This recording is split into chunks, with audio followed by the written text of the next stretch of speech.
Presentamos A Fondo con José Ignacio Beteta. Análisis económico, análisis político en A Fondo. Este programa llega gracias a Black Coffee, el sabor y aroma del mejor café gourmet del Perú. Muy buenos días, soy José Ignacio Beteta, conductor de A Fondo, director de la Asociación de Contribuyentes del Perú, siempre gracias a la red de comunicación regional, llegando a más de 50 emisoras locales y televisoras y radiales, en más de 12 regiones del país, desde Cajamarca, desde Piura, hasta hasta Puno, hasta el sur del Perú. El día de ayer, otra vez, estuvo en debate el pedido de facultades legislativas de parte del Poder Ejecutivo, pedido que ya es bastante notorio, no va a prosperar. Hay un dictamen en la Comisión de Constitución. Ustedes saben que los proyectos de ley, queridos amigos y amigas, van pasando por fases, ¿no? Primero se hace una propuesta de una iniciativa legislativa, en este caso se le está dando el permiso al Poder Ejecutivo, ¿no es cierto?, entre comillas, para que pueda legislar en materia tributaria, algo que debería hacer el Congreso. Entonces esto pasa por una comisión de Constitución, pasa por la Comisión de Economía. Al parecer se quiere o se querría evitar que pase por la Comisión de Economía y luego que vaya al debate al Pleno. En este momento, el dictamen de la Comisión de Constitución es el que al parecer va a ser debatido en el Pleno y ya de saque no incorpora varias de las propuestas del Poder Ejecutivo y más bien mantiene aquellas propuestas que son un poco prudentes. Para hablar de este tema, pero también para hablar un poco de la coyuntura, de algunas cifras económicas ya casi al final del año, tenemos con nosotros un invitado muy especial, al doctor Jorge Chávez, quien fuera presidente del Banco Central de Reserva y que también es director de la consultora Maximiza, una consultora especialista en temas económicos, temas financieros. Doctor Jorge Chávez, ¿cómo está? Muy buenos días. Muy buenos días, José Ignacio. Muchas gracias por la invitación. Sí, disculpe también un poco la demora en el inicio del programa, tuvimos unos inconvenientes que a veces ocurren. Primer punto, calculo que ha estado un poco enterado en el debate de las facultades legislativas, ha estado analizando el tema. ¿Qué opinión le merece este debate, si en términos generales? Bueno, pienso que para que el Perú necesita una reforma tributaria, necesita el Estado recaudar más, pero no es una reforma que se pueda hacer de la noche a la mañana sin la reflexión necesaria, con la participación activa de la sociedad civil y el debate del Congreso. Ahora, no hay urgencia en esta reforma tampoco, porque el gobierno cuenta desde el año 2020 y durante todo el año 2021 ha contado con recursos que pues, ningún otro gobierno han tenido. O sea, han elevado tremendamente el gasto corriente, en mucho menor medida la inversión pública, y se apresta el gobierno con el presupuesto que ya ha sido aprobado también a una expansión del gasto importante para el año 2022 y que lo está financiando con deuda, con endeudamiento. Entonces todavía los niveles de endeudamiento están dentro de los cánones digamos, permisibles, pero si se sostiene esta política del gobierno por el lado fiscal, de canalizar gran parte del gasto a regalar dinero a través de bonos, transferencias, reconocimiento de deudas sociales, una serie de conceptos que lo que están haciendo es, en buena cuenta, repartir dinero con ventilador, sin focalizar debidamente, e inclusive le está tocando a gente y transferencias también a gobiernos regionales y locales para que regalen plata, ¿no? A través de canastas y cosas. Y yo creo que ese no es el camino para pagar impuestos, o sea, los empresarios, los consumidores, todos los peruanos que hasta cuando compran un pan están pagando impuestos. es fundamental saber en qué se está gastando este dinero y que se gaste bien. O sea, una reforma tributaria necesita legitimidad, y la legitimidad viene de tener eficiencia en el gasto. Y ni este gobierno ni el gobierno de Vizcarra han tenido eficiencia. Este gobierno más bien está empeorando. No hay visos de que haya una reforma del Estado, de que haya una mejora en la organización de los gobiernos regionales y locales, que ya estamos viendo hay una corrupción tremenda y hay una deficiencia tremenda en la calidad del gasto. Entonces, pienso que sí, reforma tributaria, pero una reforma tributaria que apunte a solucionar las causas de la baja recaudación que tiene Perú. Y las causas están vinculadas con la evasión tributaria, que es muy alta, y la elusión tributaria, que ambas representan el 8% del Producto Bruto Interno, que son recursos que no van a llegar subiendo tasas de impuestos, como es lo que pretende hacer este gobierno, sino más bien la tendencia a nivel mundial es a la reducción de tasas. Exacto. Y más bien a mejorar la estructura impositiva, a hacerla así más progresiva, pero teniendo en cuenta que, por ejemplo, en impuesto a la renta, a empresas, la tendencia mundial es a la reducción de la carga impositiva tributaria para justamente atraer inversión. Y más bien la tendencia sería a impuesto a la renta tener una mayor progresividad posiblemente, pero esto no puede hacerse a trompicones y con anteojeras ideológicas, sino tiene que ser hecho de una manera muy técnica.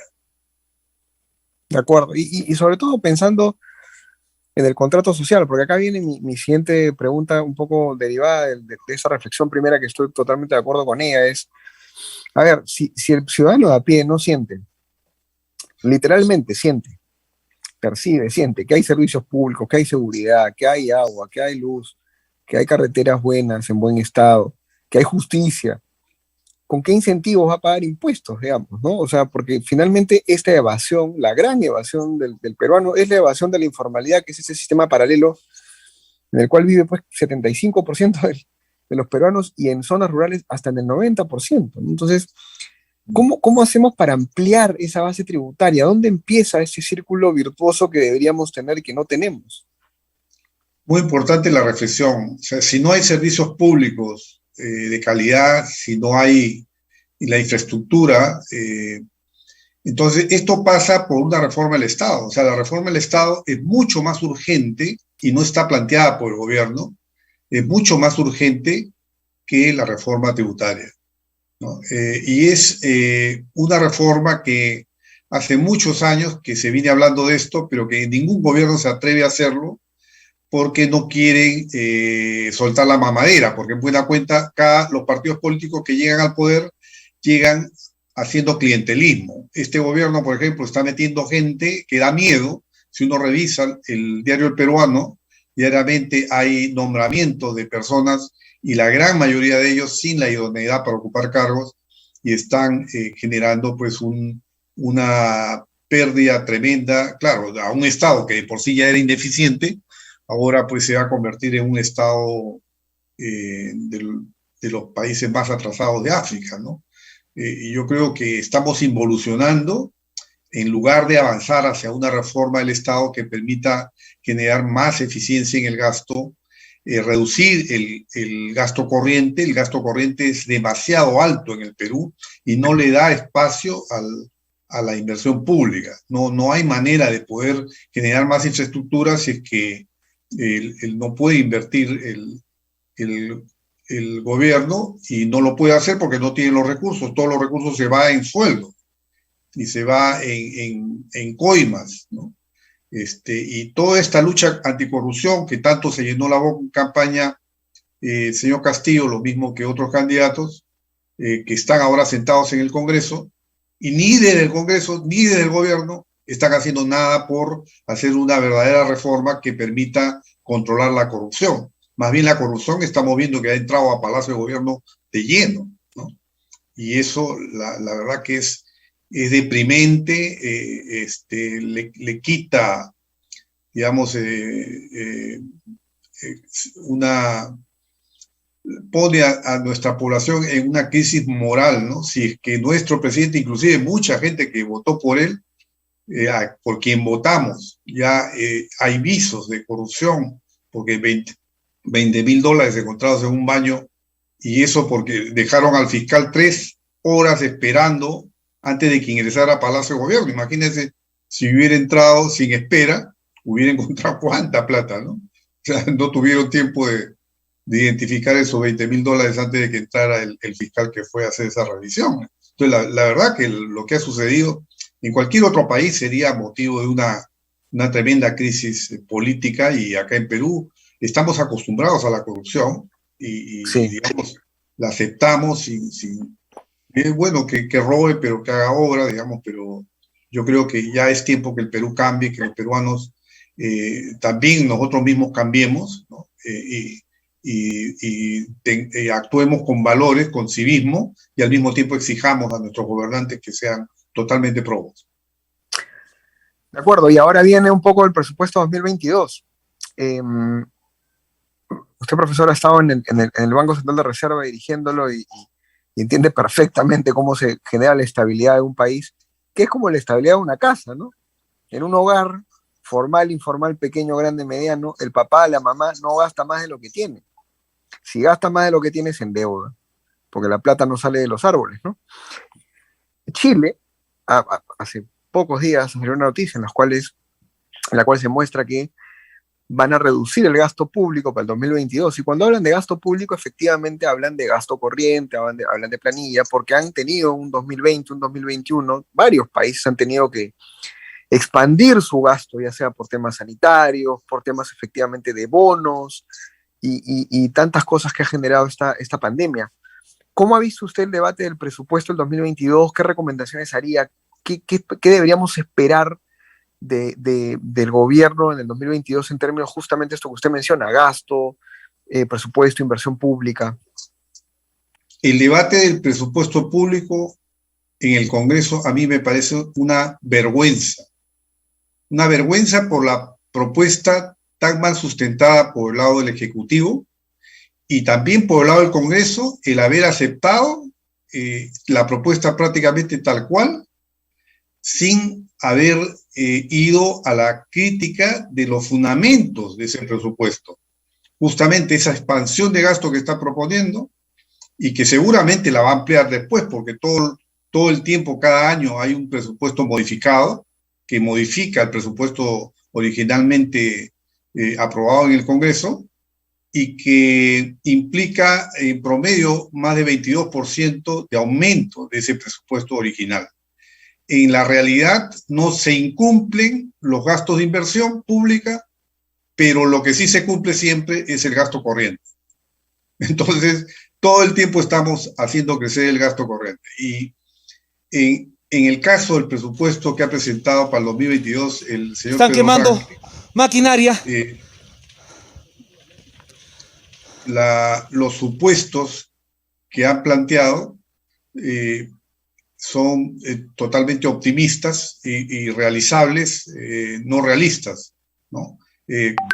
Proponen pues que los precios de las materias primas van a seguir subiendo, el precio del cobre, el precio del oro, cuando en realidad va a haber una caída de los precios en promedio. No vamos a tener obviamente precios demasiado bajos, pero sí menores a los del año 2021. La situación del crecimiento de la economía mundial ahora está con la epidemia del COVID, las nuevas variantes. Los organismos como Fondo Monetario, Banco Mundial, OECD, están todos revisando a la baja sus proyecciones de crecimiento. La incertidumbre cada vez es más alta. La Reserva Federal de los Estados Unidos acaba de anunciar una política de reducción de las compras de activos, de bonos, de letras hipotecarias, que venía siendo a un ritmo de $130,000 millones mensuales.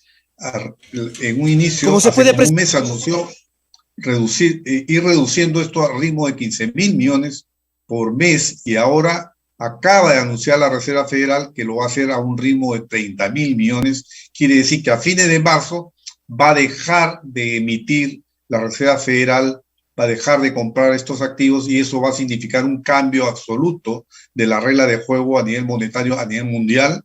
Esto va a implicar una tendencia revaluatoria del dólar, una elevación de las tasas de interés que va a rebotar en las economías emergentes, dentro de ellas el Perú, con mayor costo de fondeo por parte del sistema financiero, y eso va a implicar también mayores tasas para toda la economía y un aletargamiento del crecimiento. Entonces, la situación es muy complicada. Y lo mismo la pandemia. La pospandemia va a demorar mucho en llegar. La pandemia va a continuar con nuevas variantes. Tenemos que estar prevenidos para nuevas olas. Y todo esto es un tema que este gobierno encontró la mesa servida, porque felizmente el gobierno de transición pudo hacer buenos contratos y tener las compras debidamente programadas de las vacunas, pero digamos, en una tercera ola no sabemos cómo va a reaccionar este gobierno, que ya estamos viendo que su ministro está dedicado a otras cosas, ¿no? Más de carácter erótico, ¿no? De acuerdo. Sí, bueno, sí, suena duro, pero efectivamente las prioridades de los ministros en este gobierno son bastante cuestionables a veces. Ahora, ya para ir cerrando, doctor Jorge Chávez, profesor, una última pregunta. En el caso de los directores, del nuevo director del BCR, ¿qué opinión? Creo que esa ha sido una quizás de las buenas noticias del mes, ¿no? Es decir, del mes de noviembre-diciembre. El BCR sigue manteniendo la autonomía, la independencia. ¿Cómo ve usted la importancia de esta institución de cara al futuro? Bueno, felizmente sí, creo que ahí en el Banco Central hay un ancla, ¿no? Que limita por lo menos la puerta del financiamiento fácil por el lado del Banco Central. Pero ojo que hoy en día esta situación, digamos, no es la misma que había en el año 90, donde el Banco Central no tenía ni para el té, o las reservas internacionales eran negativas, ¿no? Entonces el Banco Central no, digamos, si se cerraba el caño del Banco Central, el gobierno simplemente quebraba, porque no tenía la otra puerta posible, que es endeudarse, porque no tenía capacidad de endeudamiento el gobierno peruano. En cambio, hoy en día, este gobierno sí ha heredado una capacidad de endeudamiento. O sea, el Perú sigue siendo un sujeto de crédito internacionalmente, y ahí está el peligro, que justamente este gobierno en el año 2026 puede dejar al siguiente gobierno una situación calamitosa de elevado endeudamiento, y a eso camina justamente este presupuesto que, como dije, está hecho sobre la base de supuestos muy optimistas, y que internamente asume que la inversión privada va a crecer a tasas muy altas, ¿no? ¿Cómo va a crecer si ni siquiera se resuelven los conflictos sociales? Se deja que la población tome carretera, que hagan lo que le da la gana, y no hay autoridad en el Estado, ¿no? No va a haber inversión privada, va a estar estancada en el año 2022. Ha crecido fuerte en el año 2021, y eso no es gracias a este gobierno, y gracias a la pandemia, porque en el 2020 no se pudieron avanzar los proyectos debido a la pandemia, a la cuarentena. Y en el 2021 lo que se ha hecho es poner al día los proyectos del año pasado, y además cumplir con los proyectos que ya estaban programados para el 2021. Entonces, pero más allá de eso, ya el sector privado, usted le pregunta de nuevos proyectos hacia adelante, no hay nuevos proyectos. Lo único que hay es inversiones de los proyectos que ya estaban planificados con anticipación, y que no se pueden dejar de hacer, simplemente porque no puede dejar, digamos, una obra a medio hacer, porque si no la pérdida sería mucho mayor. Y eso es lo que está sucediendo. Y eso le ha dado, digamos, como un bono favorable a este gobierno entrante, que lo está haciendo tan mal, pero que eso se va a ir viendo, poco a poco se va a ir sincerando, y se va a ver que la situación va a ser muy complicada, ¿no? De hecho, el año 2022 lo veo como un año muy complicado, tanto a nivel mundial, y más aún para el caso peruano, porque vamos a tener la influencia negativa del entorno internacional, y adicionalmente la de un pésimo gobierno que está destruyendo el Estado. De acuerdo. Seguramente todos los peruanos hubiéramos querido unas mejores palabras finales, pero la verdad es más dura que la retórica. Y la verdad es... Bueno, esperemos que el señor Castillo reaccione y comience a rodearse de gente competente, porque la verdad y además que gente que tenga credibilidad, porque si no hace un shock de credibilidad, esto se va a ir desmoronando tremendamente. Y vamos a ver, digamos, si se encuentran más casos de corrupción o más evidencia de corrupción, también ahí estamos en una situación de que no se sabe hasta cuánto pueda durar el gobierno. Exactamente. Sí, un panorama no muy positivo, pero la ventaja que tenemos, que no es poca ventaja, y suena un poco resignado, pero es la verdad también, y es que los peruanos somos tan resilientes y pero tan generadores de recursos, de las piedras sacamos recursos, que efectivamente aguantamos de todo, como usted bien dice, ¿no? Muchas gracias, doctor Chávez, por su participación. Ha sido un gusto conversar con usted, como siempre. De igual manera, muchas gracias por la invitación. Claro, muy bien. Ha sido el doctor Jorge Chávez, economista, ex presidente del BCR y también catedrático y director de Maximis, una consultora que ve temas financieros, económicos. La verdad que con las cosas muy claras, ¿no? O sea, sin servicios públicos, sin credibilidad, sin un Estado que funcione bien, es evidente que no vamos a poder tener una base tributaria, gente que pague más impuestos. Pero ya en la segunda conclusión es el 2022 se ve muy complicado. El panorama se ve muy complicado porque este gobierno, además de gastar más, gasta mal y no está generando más riqueza, más empresa, más confianza para que haya más inversión privada. Veamos qué es lo que ocurre en los siguientes días. Ustedes saben que desde este programa tenemos una actitud sumamente crítica, pero siempre pensando en el ciudadano. Esta no es una crítica por criticar, esto no es una oposición por oponerse. Aquí no hay ideología, aquí no hay ningún sesgo ideológico. Aquí lo que hay es entrevistas, conversaciones con gente capaz, especializada, en donde se nos dice la verdad. Y la verdad es que este país no está avanzando, está retrocediendo. Muchas gracias, nos vemos el día lunes, otra vez en una nueva edición de A Fondo. Hemos presentado A Fondo.